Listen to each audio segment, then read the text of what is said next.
नमस्कार मित्रांनो, स्वागत आहे तुमचं आताच्या ब्रेकिंग न्यूजमध्ये.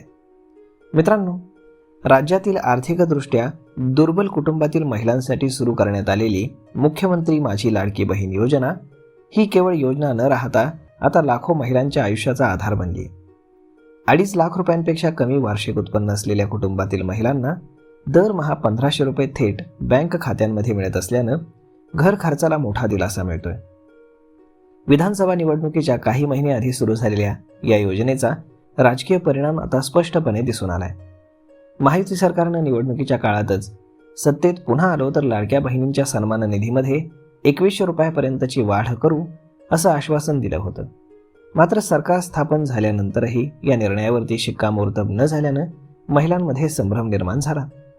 अशातच आता नगर परिषद आणि नगरपंचायत निवडणुकांचा निकाल लागल्यानंतर उपमुख्यमंत्री एकनाथ शिंदे यांनी दिलेलं वक्तव्य लाडक्या बहिणींसाठी अत्यंत दिलासादायक ठरतंय.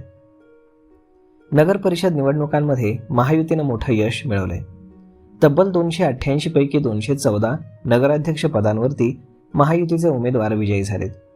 भाजप राज्यातील सर्वात मोठा पक्ष ठरलाय, तर शिवसेना शिंदे गट दुसऱ्या क्रमांकावर राहिलाय. शिंदे गटाचे 57 उमेदवार विजयी झाल्यानं कार्यकर्त्यांमध्ये उत्साहाचं वातावरण आहे. या निकालावरती प्रतिक्रिया देताना एकनाथ शिंदे यांनी थेट लाडक्या बहिणींचा उल्लेख करत भावना व्यक्त केल्यात. शिवसेनेच्या इतिहासामध्ये एवढे नगराध्यक्ष कधीच निवडून आले नव्हते. यामागे कार्यकर्त्यांचे कष्ट आणि लाडक्या बहिणींचा पाठिंबा आहे असंही ते बोलले. पुढे बोलताना त्यांनी लाडकी बहीण योजना, लेक लाडकी लखपती योजना, मुलींसाठी मोफत शिक्षण, आरोग्याच्या विविध योजना यांचाही उल्लेख करताना समाधान व्यक्त केलं.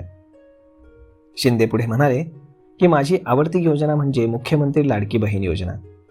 अनेकांनी या योजनेला विरोध केला, अडथळे आणले, परंतु आम्ही ते सगळे अडथळे दूर करून योजना सुरू ठेवली.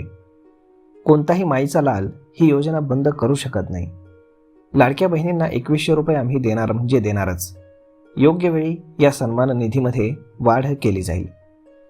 एकनाथ शिंदेंच्या या स्पष्ट शब्दांमुळे लाडक्या बहिणींमध्ये पुन्हा एकदा आशेचं वातावरण निर्माण झालंय.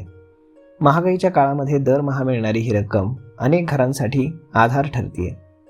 आता 2100 रुपयांचा निर्णय केव्हा प्रत्यक्षात येतो याकडे राज्यातील लाखो महिलांचं लक्ष लागून राहिले. ही योजना फक्त आर्थिक मदत नाही, तर महिलांच्या आत्मसन्मानाचा आणि सुरक्षित भवितव्याचा विश्वास बनत चालली आहे. तर मग मित्रांनो, अशा पद्धतीनं निवडणुकांचे निकाल लागताच उपमुख्यमंत्री एकनाथ शिंदे यांनी पुन्हा लाडक्या बहिणींसाठी 2100 रुपये देणार ही घोषणा केली. तर मग मित्रांनो, आता पाहूयात पुढे काय काय घडतंय ते.